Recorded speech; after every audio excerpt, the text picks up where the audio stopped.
जुलाई को रायपुर में हमारे राष्ट्रीय अध्यक्ष श्री मल्लिकार्जुन खड़गे जी आ रहे हैं। उनके साथ हमारे राष्ट्रीय महासचिव संगठन श्री के.सी. वेणुगोपाल जी, हमारे महासचिव प्रभारी श्री सचिन पायलट जी और उनके साथ पूरे प्रदेश से जितने भी हमारे वरिष्ठ नेतागण हैं इस कार्यक्रम में शामिल होंगे। सबसे महत्वपूर्ण बात तो ये है कि किसान, जवान और संविधान, ये नाम क्यों? किसानों की अगर बात करते हैं तो पूरे देश में और मुझे लगता है प्रदेश में भी और अलग अलग जितने भी विदेश के जो एरियाज है वहाँ पे छत्तीसगढ़ को धान के कटोरे के नाम से जाना जाता है।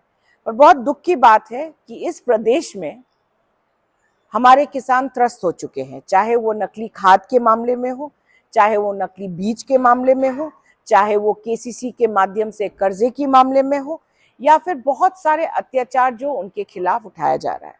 या फिर आप एमएसपी की भी बात कीजिए, जवानों की बात कीजिए, हमारे जवान जो सरहद पे है उनके खिलाफ जो हो रहा है वो भी सही नहीं है। इसके अलावा दिन दहाड़े यहाँ पे जो अफसर है उनको गोली मार दिया जा रहा है। और संविधान की जब हम बात करते हैं, एससी, एसटी, ओबीसी, माइनॉरिटी और हमारे पिछड़े वर्ग के जो अन्य जाति है, सबके जितने भी हमारे ये जाति है, इनके खिलाफ लगता है सौतेला व्यवहार करने का ठान लिया है भाजपा सरकार ने। क्योंकि हर दिन हम देखते हैं कोई ना कोई अत्याचार का मामला आ रहा है। कहीं ना कहीं उनको पेड़ से बांधकर मार दिया जाता है, कहीं ना कहीं उन पे पेशाब किया जाता है, कहीं ना कहीं उनको मोटरसाइकिल से बांध के घसीटा जाता है और ना कहीं झूठे मामले लगाकर उनको पुलिस के थाने में लेकर जाकर पिटाई खाकर फिर उनको मार दिया जाता है। बहुत सारे केसेस हैं। हम अगर महिलाओं की बात करें, महिला सुरक्षा की बात करें, हम लोग इस प्रदेश में छत्तीसगढ़ मैतारी की जय जयकार करते हैं। छत्तीसगढ़ मैतारी माँ ही तो हुई, पर इसी माँ के सीने में हम दिन में 3 बार खंजर घोंपते हैं, क्योंकि हर 3 घंटे में एक बलात्कार होता है इस प्रदेश में, हर 3 घंटे में। ये आंकड़े कैसे? क्योंकि पिछले 17 से 18 महीनों में 3111 बलात्कार के मामले आगे आए हैं। और मैं 17 महीनों की बात कर रही हूँ, अभी तो 18-19 भी लगने वाला है, तो शायद ये आंकड़ा बढ़ भी गया है। हर दिन कहीं ना कहीं आप सुनोगे, कहीं ना कहीं हमारी एक बच्ची को नोचा जा रहा है या हमारे कोई ना कोई बहन या माँ के साथ चीरहरण हो रहा है। तो ये प्रदेश महिलाओं के लिए बिल्कुल सुरक्षित नहीं है।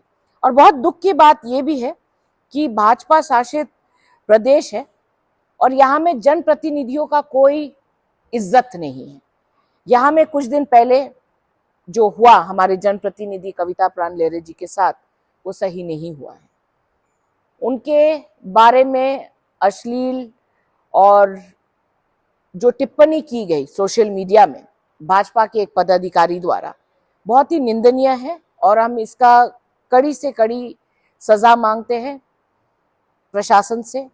हमने प्रशासन को एक चिट्ठी भी दी है और आने वाले दिनों में अगर इस पर कोई कार्रवाई नहीं हुई तो हम मानहानि का केस भी लगाएंगे।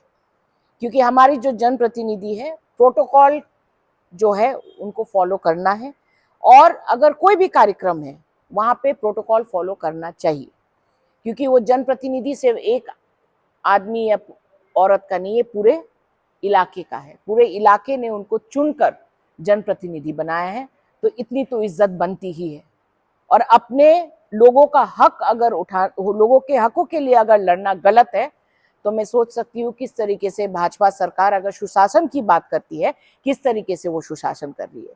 सुशासन की बात करते हैं, आप ही सोचिए सुशासन के, मैं आपको एक उदाहरण देती हूँ।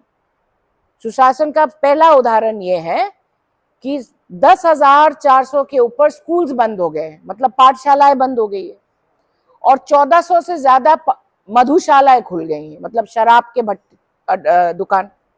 तो जो सुशासन की बात करते हैं, जो प्रगति की बात करते हैं, तो आप सोच सकते हो किस तरीके का प्रदेश है जहां पे मधुशालाएं खुले जा रहे हैं और पाठशालाएं बंद की जा रही है।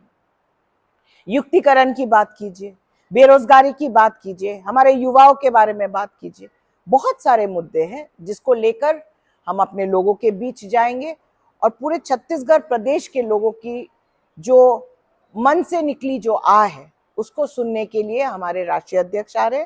और मैं आशा करती हूँ कि हमारे सभी पदाधिकारी इस कार्यक्रम में भाग लेंगे और इसका अच्छे तरीके से इस कार्यक्रम को आगे लेकर जाएंगे।